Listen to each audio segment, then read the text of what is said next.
J'ai terminé les modifications du scénario et on est prêt à tourner. C'est lequel déjà? La vengeance de la Vierge des Carpates? Bah non, c'est la suite du roman japonais La Femme des Sables. On a Max Romero sur le coup. Pas de zombies ni de mutants radioactifs, hein. Quelque chose de un plus sobre. Attends, on va appeler son agent. Ce qu'il faut pas perdre de vue, tu vois, c'est l'esprit de l'œuvre originale. La Femme des Sables, c'est vraiment une histoire forte. Un huis clos intimiste. On a un homme et une femme qui sont enfermés au fond d'un trou au milieu des dunes. Et chaque nuit, ils doivent déblayer ce sable qui s'écoule des parois et qui menace de les engloutir. Alors évidemment, au fur et à mesure, une tension extrême naît entre ces deux personnages.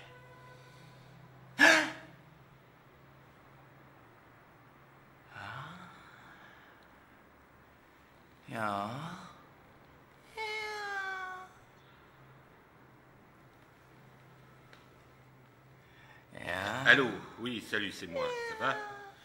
Dis-moi, je t'appelle au sujet de Max, là, pour notre prochain film. Mais il m'avait donné sa parole. Tu sais qu'on commence à tourner cette semaine. Et qu'en plus, j'ai des investisseurs japonais sur le coup. Quelle espèce de fils de pute! J'ai une mauvaise et une bonne nouvelle. La mauvaise, c'est que Max Romero nous plante. Il ne veut plus faire ton film. Merde, mais quel enfoiré! Et la bonne alors? C'est qu'on va quand même le faire, ce film. Tu vois la fille qui est dans l'entrée? Elle apporte des produits de maquillage pour les effets spéciaux. Elle est pas mal, hein? Ouais. Laisse-moi faire, j'ai une idée.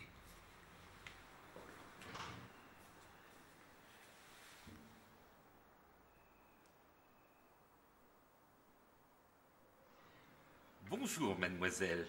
Est-ce que vous aimez le cinéma?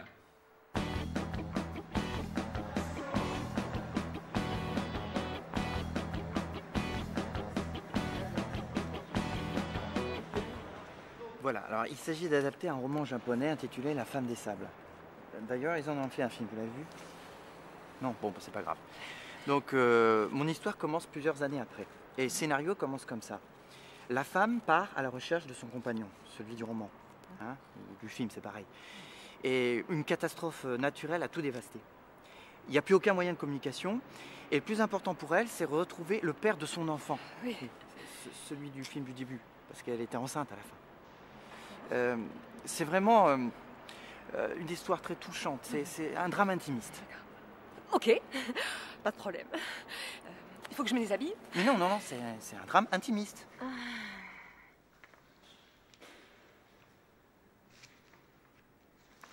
Monsieur, les Japonais viennent d'arriver.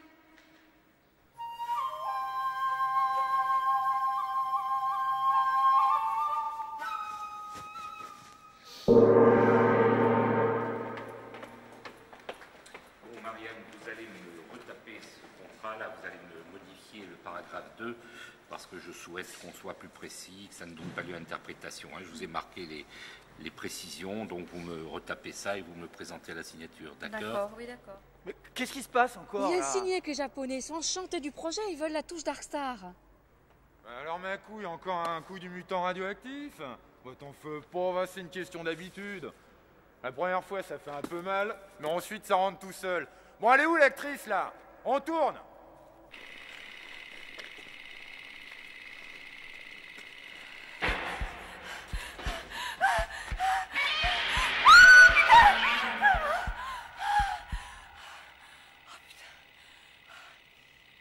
Putain, un angle. Ok.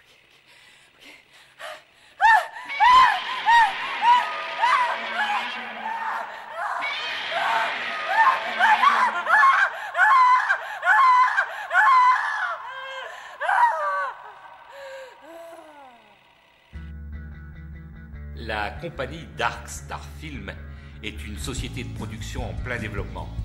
D'ailleurs, nous venons d'emménager dans des locaux plus vastes. Bien que nous évoluions dans un contexte économique difficile, L'ouverture des marchés à l'étranger nous permet toutefois d'être optimistes pour l'avenir. Mais Dark Star Film, c'est aussi et surtout une grande famille. Tenez, prenons l'exemple de mon ami Max Romero. Aujourd'hui, c'est une star. Mais savez-vous que c'est chez nous qu'il a débuté sa carrière? Avec des films qui sont devenus des films cultes, comme Les Fessées de Lola, Mafia contre Ninja 3. Et je ne vous parle pas du magnifique Rage Atomique, où son talent a littéralement explosé à l'écran.